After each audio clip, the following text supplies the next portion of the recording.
안녕하세요. 반려견 건강 채널 개장금입니다. 반갑습니다. 반갑습니다. 자, 오늘은 이제 신부전 계속 이어갈 건데요. 신부전이 오게 되면 이제 증상들이 나오고 확진을 위해 검사를 하게 돼요. 그래서 임상 증상은 다 아실 거예요. 다음 단요, 식욕부진, 구토, 설사, 무기력, 심할 경우 발작 등이 있는데요. 이런 증상을 보여서 병원에 가게 됐을 때 신부전 진단을 받는 경우가 대다수인 것 같아요. 특히 노령견에 접어들어서요. 그래서 신부전이 오면 합병증이 오게 되는데요. 신장기능편 보셨으니까 아실 거예요.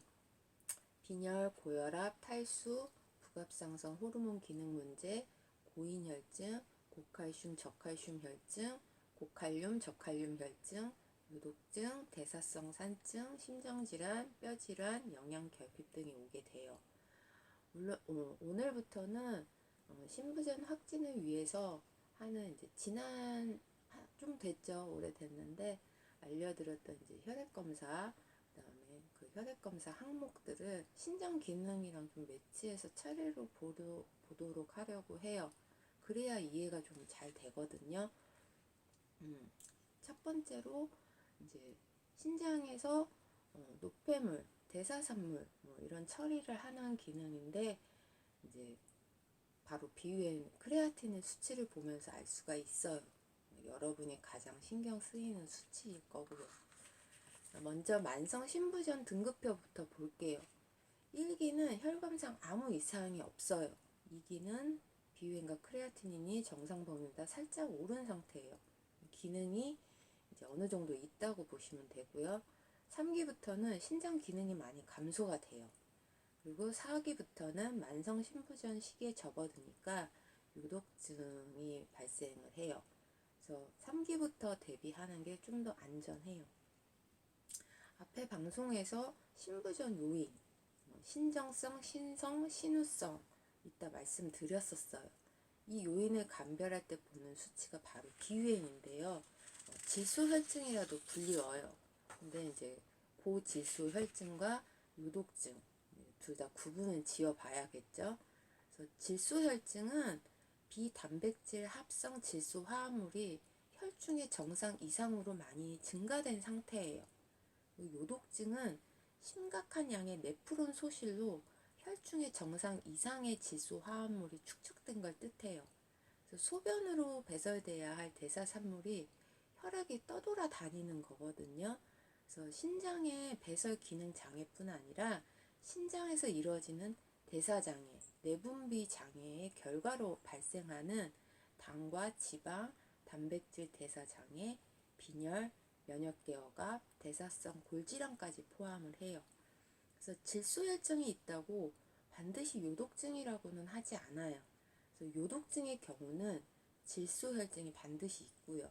그래서 요독증이 있을 때는 혈액으로 암모니아 수치가 동반 상승하니까 이 수치 같이 확인하시는 게 좋아요.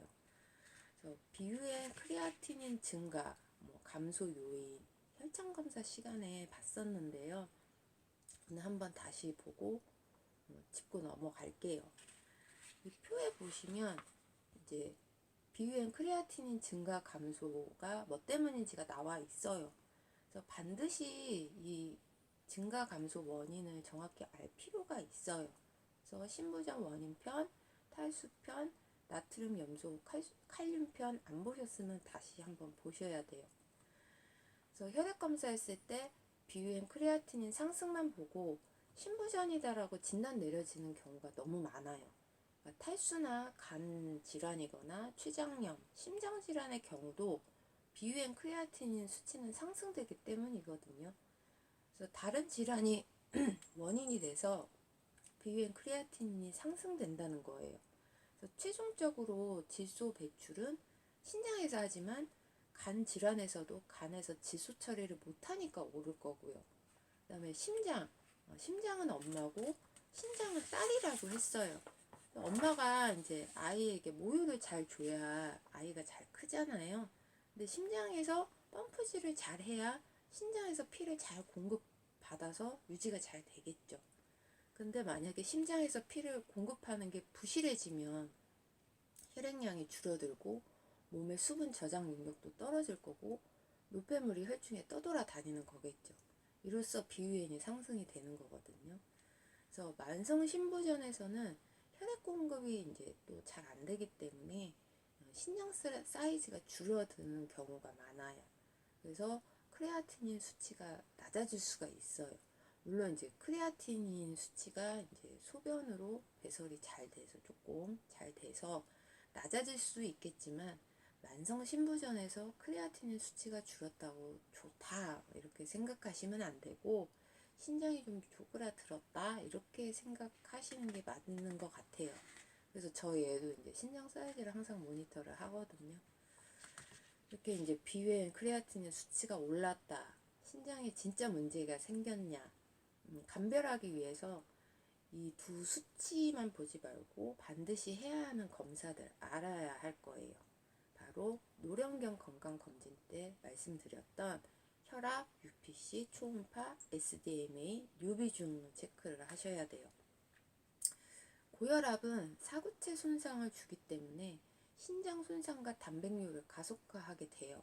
그래서 전신혈압 모니터도 아주 중요해요.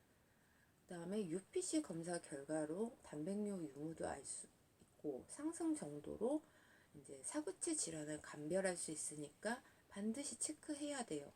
그러니까 UPC 결과도 중요하지만 UPC를 의뢰하게 되면 소변 단백질 값과 소변 크레아티닌 값도 나오거든요.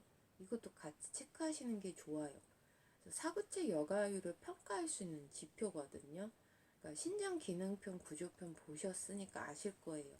크레아티닌은 소변으로 배설이 돼요. 그래서 사구체 여가율이 감소되면 크레아티닌 배설도 감소가 돼서 혈중으로 크레아티닌이 떠돌아다녀서 상승하게 되는 거거든요.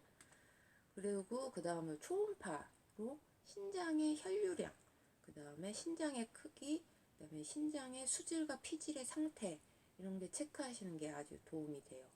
그래서 신장 수치가 초기에는 정상이에요, 보통.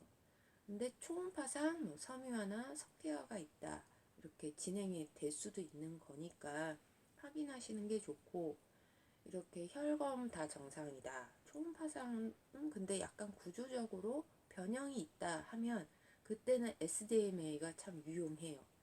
그래서 매달 할 필요는 전혀 없고요. 3개월에서 6개월 간격으로 보시는 게 좋아요. 그래서 초기에는 의미가 있다고 했지만 3기로 접어들었을 때는 모니터링 개념으로 하시는 게 좋아요. 그래서 어차피 식이 조절은 SDMA로 하지는 않거든요. 그래서 진행 상태만 보시면 될 것 같아요. 요비중은 소변 농축 기능을 평가하기 때문에 역시 중요해요. 근데 이 농축 기능 여부를 알기 위해서는 12시간 이상 음식과 물을 안 먹게 하고서 이제 해야 되는 거라 자고 난 후 첫 소변으로 보는 게 의미가 있어요. 그래서 이제 일부러 탈수 상태를 만들어서 보는 검사니까 검진날 하는 게 좋고, 무리해서 검사를 하기 위해서 탈수를 시키는 거는 추천드리고 싶지는 않아요. 그래서 UPC 같은 경우는 첫 소변보다는 두 번째 소변 이후부터 보시면 돼요.